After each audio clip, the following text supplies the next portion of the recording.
आज मेरे लिए निश्चित रूप से बहुत ही प्रसन्नता का विषय है कि संयोग ऐसा बना कि आप सबका चंबल की धरती पर आना हुआ। यह क्षेत्र मेरा घर भी है और वर्तमान में मेरा संसदीय क्षेत्र भी है। मध्य प्रदेश भर और छत्तीसगढ़ जो कभी अविभाजित मध्य प्रदेश होता था, मेरा एक तौर से लंबा जीवन संगठन के काम में अविभाजित मध्य प्रदेश में ही बीता, तो इसलिए छत्तीसगढ़ से भी उतना ही लगाव है जितना मध्य प्रदेश से है। तो मध्य प्रदेश और छत्तीसगढ़ के सभी वैज्ञानिक गण आज मुरैना में पधारे हैं। मैं आप सबका मंत्रालय की ओर से भी और इस क्षेत्र के प्रतिनिधि की तरफ से भी आप सबका हृदय से बहुत बहुत स्वागत करता हूँ, बहुत बहुत अभिनंदन करता हूँ।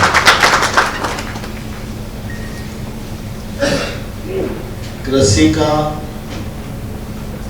क्षेत्र बड़ा व्यापक भी है और चुनौतीपूर्ण भी है, और कभी कभी तो अगर समग्र कृषि के बारे में सोचो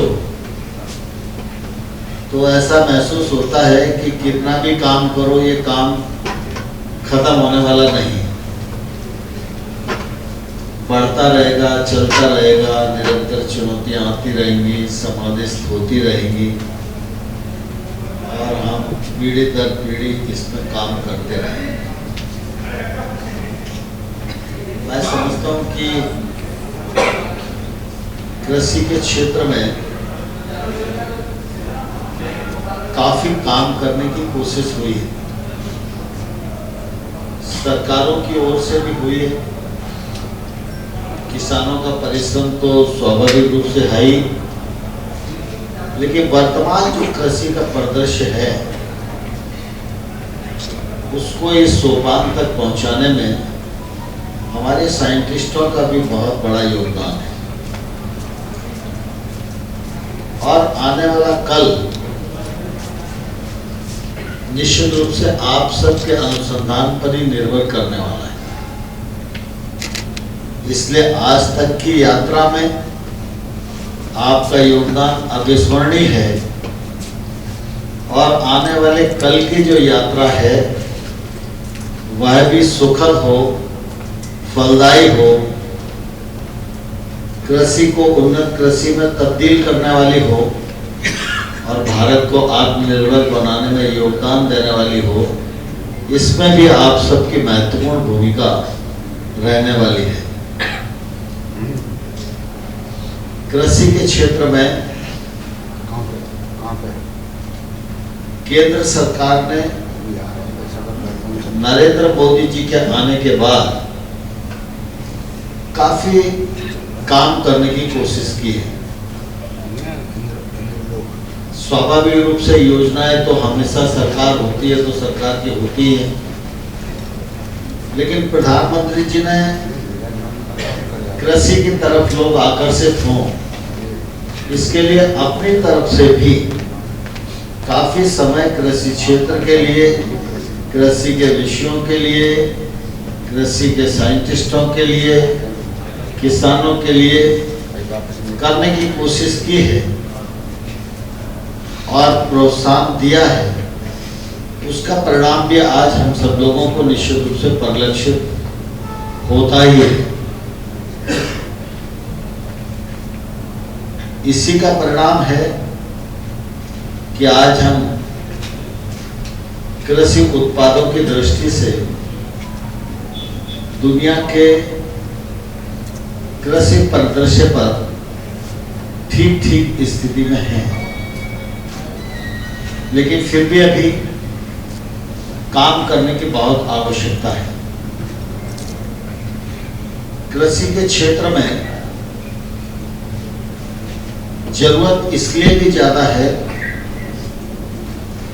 कि ये क्षेत्र एक ऐसा क्षेत्र है जो प्रतिकूलता में भी भारत के लिए अनुकूल अवसर पैदा करने की ताकत रखता है। कृषि ऐसा क्षेत्र है जो अपनी अर्थव्यवस्था का एक तौर से मेरुदंड है। कृषि का क्षेत्र ऐसा है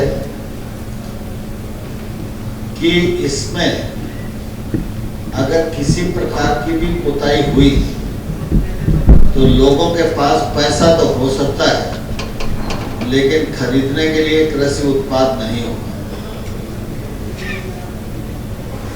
आज की जो परिस्थितियां हैं, उन परिस्थितियों में तो हम संतोष कर सकते हैं।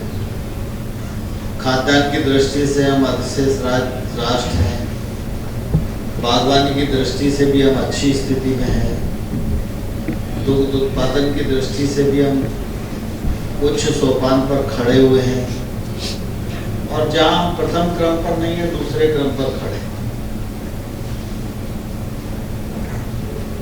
लेकिन इस समय कृषि के समक्ष चुनौतियां भी बहुत हैं, क्योंकि एक समय था जब कृषक बाहरी परिदृश्य से चकाचौंध से परिचित नहीं था। वो खेती करता था, गांव में रहता था, खर्चे कम थे, तो कुछ उत्पादन हुआ और कुछ किसान की साख होती बाजार में, उसके कारण उसका चक्र घूमता रहता था, तो तकलीफ ज्यादा नहीं आती थी। दूसरा, उस समय पर्यावरण का भी अलग ही परिदृश्य था, तो कृषि के समक्ष उतनी चुनौतियां भी नहीं थी। आज गांव में रहने वाला आदमी भी पूरी तरह जागरूक है। जो कृषि में है वो कभी कभी ऐसा महसूस करता है कि कृषि में उसका गुजारा मुश्किल से हो रहा है। ये जो मुश्किल शब्द है, ये उसके जीवन से जब तक हम नहीं निकालेंगे तब तक हम जैसा परिणाम चाहते हैं वो निकलना थोड़ा मुश्किल होगा। जो परिवार पूरी तरह कृषि पर निर्भर है, वो कई बार परिस्थितियों के वशीभूत होकर कर्जे में भी डूब जाता है। यह भी उसकी अपनी एक समस्या है। तीसरा, वर्तमान परिवेश में अगर हम देखेंगे तो ध्यान में आएगा कि बाजार के उतार चढ़ाव, लागत का निरंतर बढ़ना, यह भी किसान के सामने एक बड़ी चुनौती है। साथ ही साथ फसल बीमा जैसे सुरक्षा कवच होने के बाद भी प्राकृतिक प्रकोप पर उसे निर्भर रहना ही पड़ता है। पहले तो हर किसान इंश्योर्ड नहीं है, और जो इंश्योर्ड भी है उसको भी उतना मुआवजा नहीं मिल पाता जितना उसका नुकसान हो जाता है। यह भी एक चुनौती उसके सामने आज खड़ी हुई।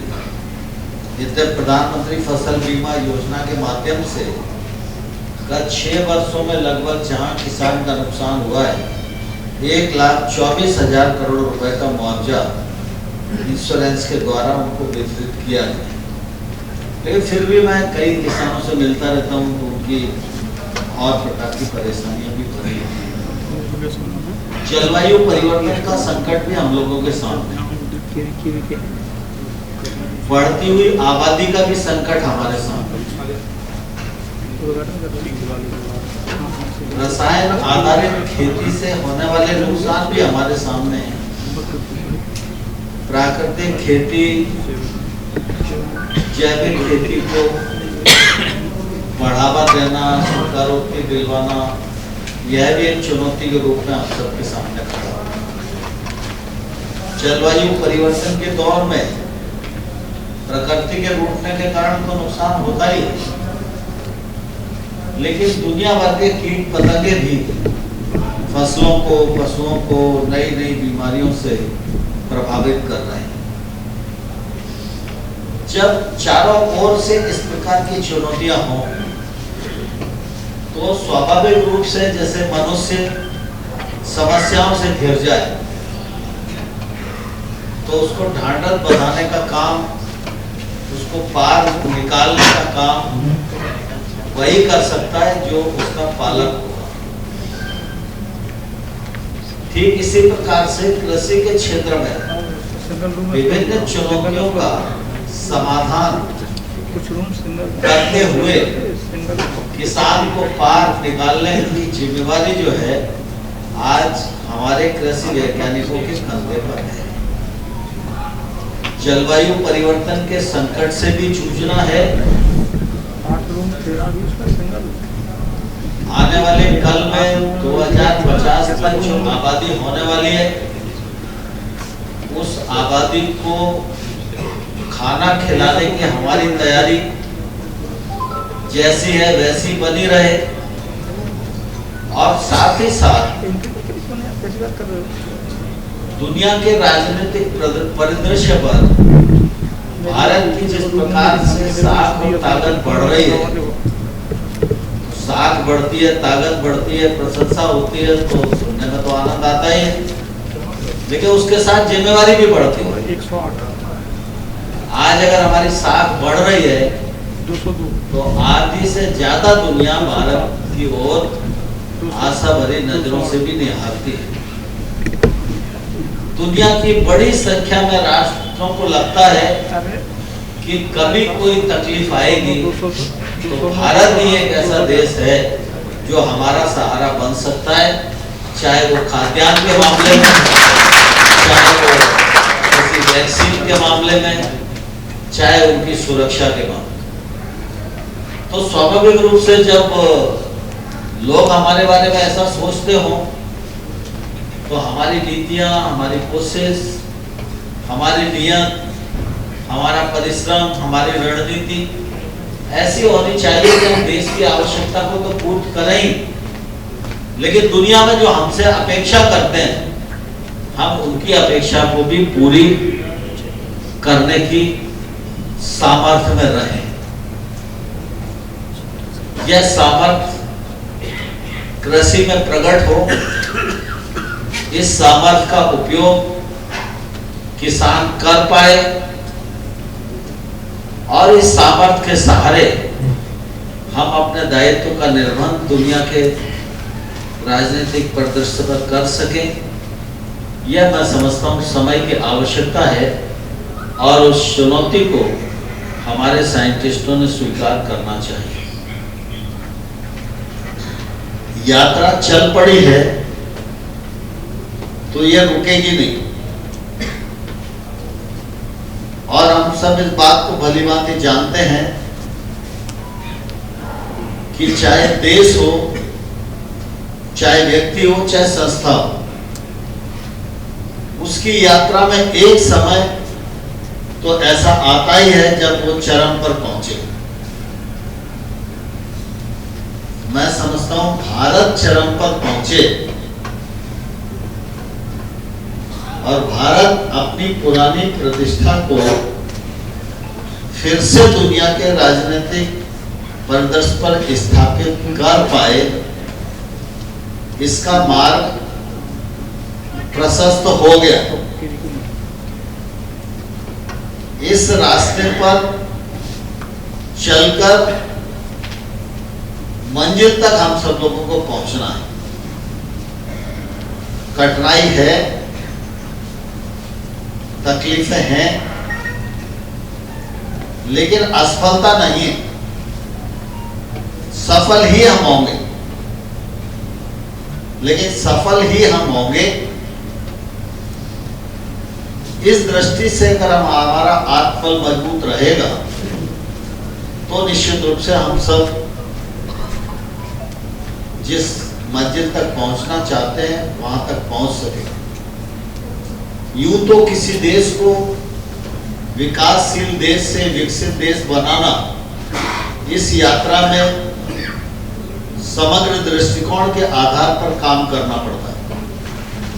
कोई एक क्षेत्र ही बढ़े उससे काम नहीं चलता, चारों ओर हमको काम करने की जरूरत होती है।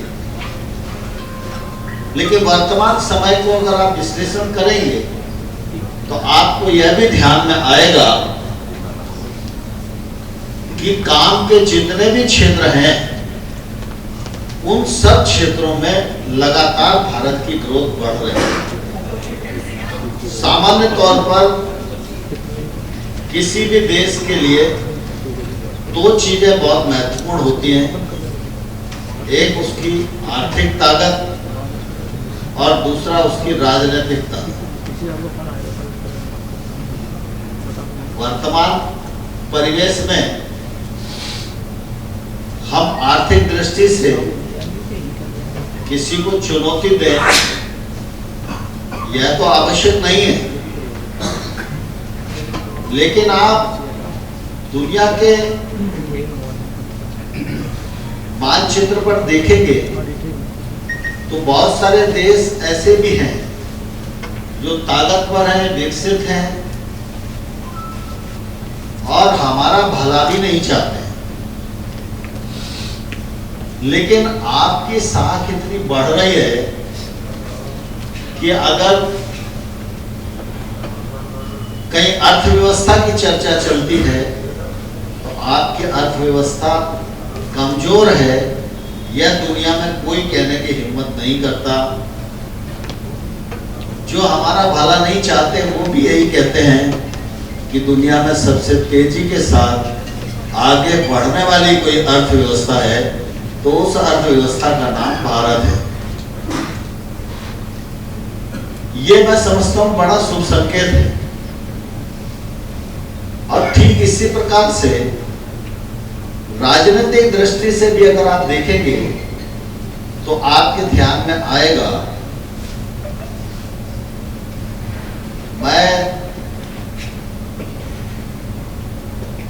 8 साल से केंद्र में मंत्री हूं,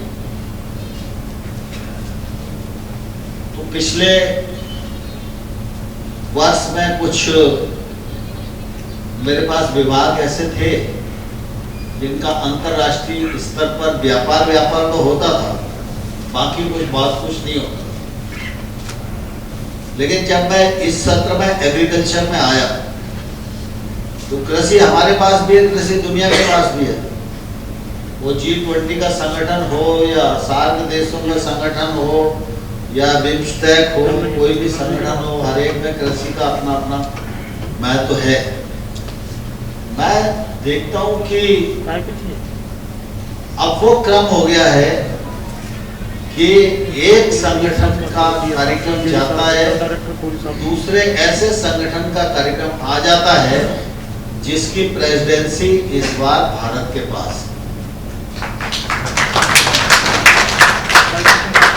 G20 की भी प्रेसिडेंसी हमारे पास आना ये निश्चित रूप से हमारे लिए बहुत सौभाग्य का विषय है। हम हिंदुस्तान को अच्छे से प्रेजेंट कर सकते हैं, अपनी राजनीतिक, आर्थिक, कृषि, गांव सबकी जो हमारी विशेषताएं दुनिया को परोस सकते हैं। आमतौर पर पहले आप सबको मालूम है कि हम दुनिया के पास जब जाते थे तो सामान्य तौर पर एक ही चर्चा होती थी कि भाई हिंदुस्तान आया है तो कुछ मांगेगा, कुछ देना पड़ेगा। लेकिन आज ये स्थिति बदल गई। आज हिंदुस्तान मांगने वाला देश नहीं है, हिंदुस्तान देने वाला देश। हिंदुस्तान पीछे चलने वाला देश नहीं है, हिंदुस्तान नेतृत्व करने वाला देश है। अभी यूक्रेन और रशिया का वार हो रहा है। आप सब लोगों को ध्यान में आता होगा कि यूक्रेन तो एक पक्ष है लेकिन कुल मिला के महाशक्तियों की क्या भूमिका है। लेकिन ऐसी परिस्थिति में भी भारत आंख में आंख मिलाकर सबसे बात कर रहा है, ये हमारी सबसे बड़ी सफलता है। हम झुक भी नहीं रहे, हम रुक भी नहीं रहे। हमको यूक्रेन से जो कहना है वो यूक्रेन से कहना है, रसिया से जो कहना है रसिया से कहना है, अमेरिका से जो कहना है वो अमेरिका से कह रहे हैं, चीन से जो कहना है वो चीन से कह रहे हैं।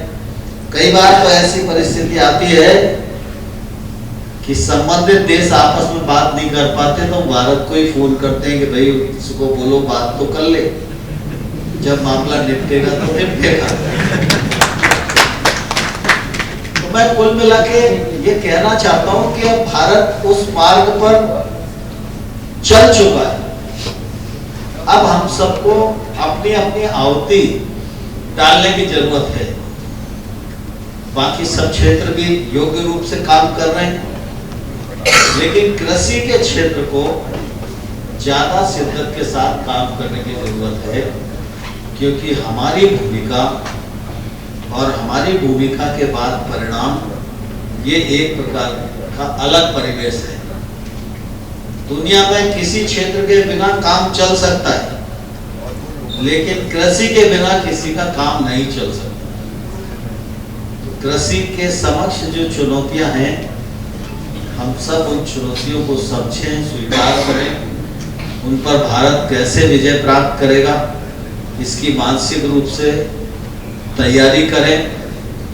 और मुझे बहुत प्रसन्नता है, जैसा ए.के. सिंह साहब भी बता रहे थे, मैं तो जहां काम करता हूं तो कुल मिला के जो भी बात करना है तो कमजोरी की बात घर में करता हूं, लेकिन सामने प्रशंसा ही करता हूं दुनिया के साथ। और इसलिए इस कॉन्फ्रेंस में केडीके के अतिरिक्त भी बहुत सारे लोग बैठे हैं। मैंने जो कहा है मेरी बात को इशारे के रूप में आप समझे होंगे, लेकिन इसमें कोई शंका नहीं है कि कृषि को इस परिदृश्य तक पहुंचाने में, इस सफलता तक पहुंचाने में, भारत की साख के निर्माण में निश्चित रूप से हमारे कृषि वैज्ञानिकों का महत्वपूर्ण योगदान है। कृषि विज्ञान केंद्रों का बहुत महत्वपूर्ण योगदान है। आज कृषि विज्ञान केंद्रों की हर जिले में अपने अपने क्षेत्र में साख है। कृषि विज्ञान केंद्र की बात पर किसान विश्वास करते हैं, उनकी सलाह को मानते हैं। मैं समझता हूं कि ये हमारी कृषि विज्ञान केंद्र की बड़ी पूंजी है। यह पूंजी निरंतर बढ़ती रहे और आने वाले कल में भारत दुनिया में ताकतवर नेतृत्व के रूप में खड़ा हो सके, इसमें हमारे कृषि विज्ञान की, कृषि शिक्षा की, कृषि विस्तार की जितनी महती आवश्यकता है, हम पुरजोर ताकत लगाकर उसमें योगदान करें। आप सबको बहुत बहुत शुभकामनाएं। धन्यवाद।